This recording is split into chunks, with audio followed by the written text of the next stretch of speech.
Наша денешна гостинка е Александра Тодоровиќ, авторка на една многу интересна книга. Јавноста веќе можеби ја знае, Љубов голема колку Скопје. Поводот за нашиот разговор не е книгата, туку е работилницата за книга. Александра, добар ден и добар ден дојде во студијата. Добар ден, добре ве најдов и благодарам на поканата.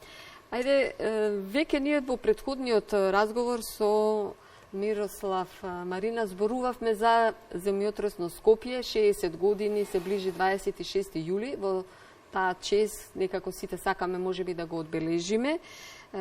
Поводот е книгата, меѓутоа ќе имате организирате работилница. Да, токму така. Во сабота ќе биде работилницата? Не, во петок ќе биде. Во петок ќе биде. Во петок во просториите на културниот центар Бруталиск, со почеток од 19 часот и ќе трае до 20:30.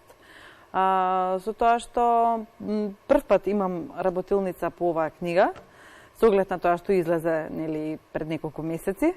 Така што навистина размислував околу темата, на кој начин би била можеби поинтересна за децата и сепак одлучив дека кога би биле вклучени децата со некаква активност е сигурно најдобриот начин за да им го задржиш вниманието.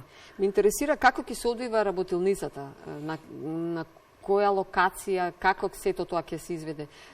Ти, Александра, си позната за 26 јули, не бил повод од книгата. Имаше други книги досега напишано, врзани за Скопје и во чест во одбележувањето на земјотресот имало различни, да кажам, нека се работилници. Меѓутоа, ова работилница конкретно како ќе се изведе? И кои деца, која возраст, како сето тоа ќе биде во петок? Па возраста на децата некаде од 9 плюсе, од 9 години нагоре, ќе се изведе во дворот на овој центар Бруталиск, кој што е всушност сместен во една стара куќа на булевар Илинден. И самото тоа има веќе некоја тежина, да. Тука, значи во дворот на куќата ќе има закопано неколку временски капсули и децата кои што ќе бидат учесници на работилницата ќе треба да ги откопаат, да ги разгледаме предметите. Ќе има и писма, затоа што во содржината на книгата, да речеме, главниот момент е околу ова писмо, и кое што е закопано во таа временска капсула која што ја наоѓаат главните ликови во книгата. Па и работилницата ќе го следи тоа, ќе следи содржината на книгата и ќе откопуваме стари предмети. Околу нив ќе дали ќе обвиткаме некоја мистерија или ќе расплетеме, не се знае. Треба да дојдат за да видат. Ќе напишете некоја приказна? А може и тоа, да. Тоа е уште поинтересно. Ќе ги наведам децата да разговараме околу тоа, да речеме, доколку тие имаат можност да закопаат своја временска капсула, што би закопале, кој спомен би го однеле, кои им се соништата, значи ќе се спомен конкретно за градот Скопје, на некој објект градот Скопје? Во однос на Скопје, да. Кој дел од градот им е омилен, ќе разговараме за објектите, што имаат посетено, што знаат и на тој начин ќе научат дел од историјата, меѓутоа преку разговор, преку еден интересен разговор. Секогаш ми е целта се што правам околу тоа да биде на некаков поинтересен и поинвентивен начин, да не биде така стандардно читање или нешто слично. Не сакаат децата, учениците само предавање, можеби 10% ќе запомнат од тоа. Ова е сепак едукативна работилница. Ќе биде пак игра, исто како што и книгата, нели? Книгата не се чита по стандарден редослед, туку се одговара на прашања и на тој начин, нели, се чита. Може од 5 да отиде на 17-та страница и слично, зависно тоа што одговорил. И па и овде исто ќе има еден вид на интерактивност, односно игра. Ќе одговараат и на прашања, да видиме до кај се сознаењата за градот, меѓутоа оние сепак интересни, нема да биде некоја историја која што е навистина досадна. И тешка. Поканата е отворена или веќе? Да, влезот е бесплатен, значи може да дојде кој сака. Во колку часот уште наш да повториме? 19 часот во Бруталиск и се надевам дека ќе има место само за сите. Меѓутоа, доколку има зголемен интерес, односно поголем интерес, тогаш ќе ја повториме работилницата за сите оние кои што, да речеме, нема да успеат да се обезбедат место за оваа. Одлично. Ајде малку за книгата. Некако многу си врзана за Скопје и како новинарка постојано сакаш да пишуваш за градот. особено за градот, за објектите, за архитектурата, за начинот на живеењето, за некогашто Скопје, бидејќи те познавам подолго време. И оваа книга е потикната за Скопје. Што ти беше мотивацијата? Која е пораката е самиот наслов кажува, љубов голема колку Скопје, не знам колку голема ти е љубовта колку Скопје, меѓутоа што те потикне и која е идејата? Идејата ми беше пред се овде инспирација од земјотресот. Односно, земјотресот бил причина за разделба на многу љубови. Тоа е и средиштето на книгата. И верувам дека,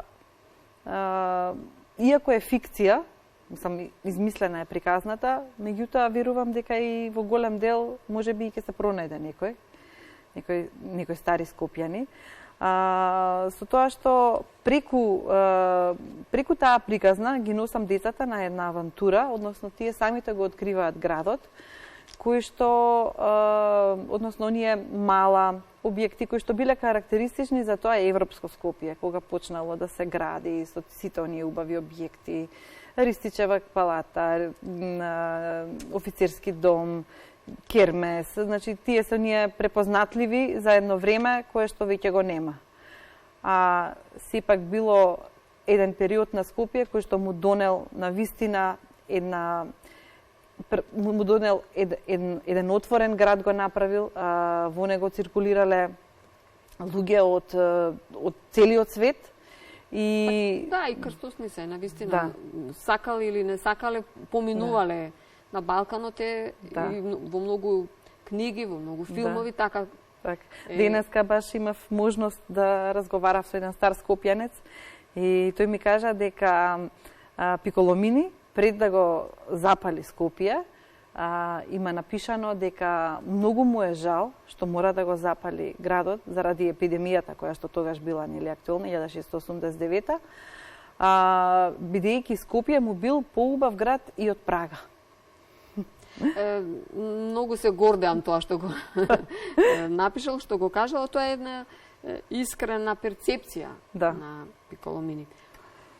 Писмото е главната сршта на книгата. Сршта, баш така, затоа што на почетокот од книгата действото се случува сега во современо време. Малце само ќе начнеме за да ги заинтересираме.